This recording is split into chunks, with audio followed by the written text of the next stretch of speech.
तक्रार आहे की शेतीतलं उत्पादन कमी का झालं, कमी का झालं, कमी का झालं. मजुरी वाढत गेली, मजुरी वाढत गेली, खतांच्या किमती वाढत गेल्या आणि त्या तुलनेत उत्पादन बोला जा कमी झालं.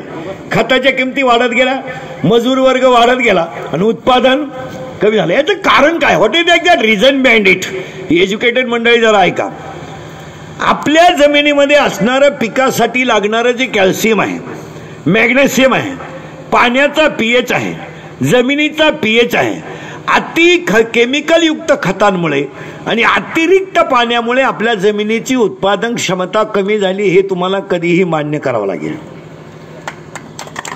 आपण सगळेजण कांदे लावले, पाणी भरायला गेला तर हा पठ्ठ्या पहिली सरी फुटेपर्यंत दुसऱ्या बारत येत नाही. म्हणजे आपण त्या पिकाला लागणारं पाणी त्या पिकाच्या कॅपॅसिटीपेक्षा जास्त देतोय. उदाहरणार्थ गाईला वासरू झाल्याबरोबर 40 सड जर पाजले तर संध्याकाळी वासरू पाजायचंच नाही, राहणारच नाही तर पाजीला काय. त्याचं दूध पिण्याची कॅपॅसिटी किती आहे ती आपण पाहत नाही. तसं आपण कांदे लावल्यानंतर त्या पिकाला लागणाऱ्या पाण्याची, त्या पिकाची कॅपॅसिटी किती आहे. आपण वाफा भरून दिला, 12 दिलं, याचा अर्थ त्या पिकाला पाणी तितकं लागत नाही. खत टाकताना असं झालं. आणि आपल्या ज्या जमिनी आहेत महाराज, या जमिनीमध्ये मुळात पाण्याचा पीएच आहे, एज्युकेटेड लोक आहे का, पाण्याचा पीएच आहे 7.5 पिकाला योग्य. आपलं सगळ्या विहिरींचं पाणी 9.5 10.5 म्हणजे आपल्या पाण्याचाच पीएच जास्त आहे. एक दुसरी गोष्ट, आपल्याकडे जी जमीन आहे त्या जमिनीमध्ये मॅग्नेशियम नाही, कॅल्शियम नाही, फॉस्फरस नाही. आपण 260 रुपयाचे युरिया NPK घेणार, सटकन फुकून देणार, पाणी सोडणार, सलाईन देणार, घरी येणार. आपल्या जमिनीला खत जे दिलं जातं त्याच्यामध्ये तुम्हाला कॅल्शियम मॅग्नेशियम मिळत नाही. याचं कारण काय तर आपल्या जमिनीला शेणखत आणि सेंद्रिय खतच नाही. म्हणून ह्या कंपनीचं पहिलं कौतुक करावं की जे पोषक खत आम्हाला मिळेल नाही. हे सगळ्यात महत्वाची गोष्ट. हे 1260 रुपयाची DAP घ्या काय आणि 270चा युरिया घ्या काय आणि काही घ्या, ते किती जरी घेतलं तुम्ही तर ती कॅपॅसिटी नाहीये त्या जमिनीची. आपल्या जमिनीची कॅपॅसिटी नाही. एकतर कंपनीवाल्या लोकांना सांगून ठेवतो, शेतकरी वर्गाचं आमच्या असं झालंय, सगळे कुटुंब विभक्त होत चालले,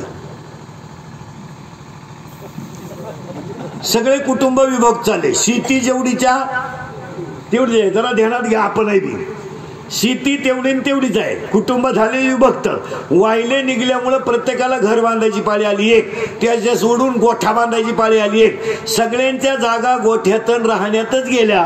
कांदे लावायचे कुठं हा शेतकऱ्याचा 10 वर्षांचा प्रश्न आहे. कारण आपल्या परिसरामध्ये अजून 10 वर्षाने 10 एकर जमीन असणारा शेतकरी हा सगळ्यात मोठा शेतकरी राहील. कारण शेती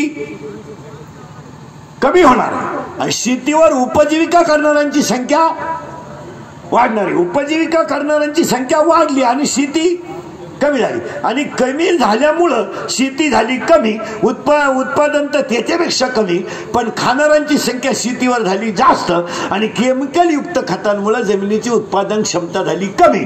आपण फक्त म्हणतो शेतकरी अर्थव्यवस्थेचा कणा आहे, शेतकरी देशाचा राजा आहे. हे लिहायला छापायला क्लिप द्यायपुरतं ठीक आहे, एक म्हणायपुरतं ठीक आहे. शेतकरी अर्थव्यवस्थेचा कणा आहे, शेतकऱ्यावरच सगळं अवलंबून आहे हे फक्त म्हणायचं आहे. पण शेतीमध्ये यांनी जो प्रकल्प काढला यामध्ये पहिला प्रॉफिट आपल्याला हा होणार आहे की तो सेंद्रिय खत मिळेल, त्यामध्ये जमिनीचा पीएच वाढेल, उत्पादन क्षमता वाढेल. आणि दुसरी गोष्ट कंपनीवाल्यांना एक सांगतो, आज जसं तुम्ही सगळे तालुक्यातले लोक एकत्र करून प्रकल्प उभा केला, शेवटपर्यंत भूमिपुत्रांचाच आधार घ्या. शेवटपर्यंत ह्या मातीतल्या माणसाची नाळ जोडून ठेवा आणि कधी प्रकल्प सरताना राजकारण विरहित प्रकल्प असावा. राजकारण आलं का त्या देवळाचं भिताड पडलं हा नियम आहे, हा विनोद नाही. हा विनोद कारण शेतकरी हा सर्वसामान्य माणूस आहे महाराज. तुम्ही त्याला जसं झुकवाल तसा तो आता माझ्या पुढे रंगला, एखादा आमदार खासदार आला चालला त्याच्या मागे, इंद्रिकर गेला उडत. शेतकऱ्याचं काय, शेतकऱ्याचा तुम्ही लोटा जसा लोटाल तसं तर चालतं. उद्या थोडी ही तुमची सीएनजी चालू झाली का उद्याला एक एखादं म्हणणार सीएनजीच्या उत्पन्नापेक्षा वाईनचं उत्पादन जास्त आहे, घ्या शेजारी 10. मग आमचं शेतकरी लगेच म्हणा हा ही तर खरी कुटुंब व्यवस्था सुधारण्याची संधी आहे, खोदा पाया. शेतकरी डळमळते याचं कारण आहे तो व्यापलेला आहे. शेतकरी हा व्यापलेला आहे महाराज. तो परत तुम्हाला शेतकरी फक्त गालावर हसताना दिसतो महाराज, नाही तर त्याचं पूर्ण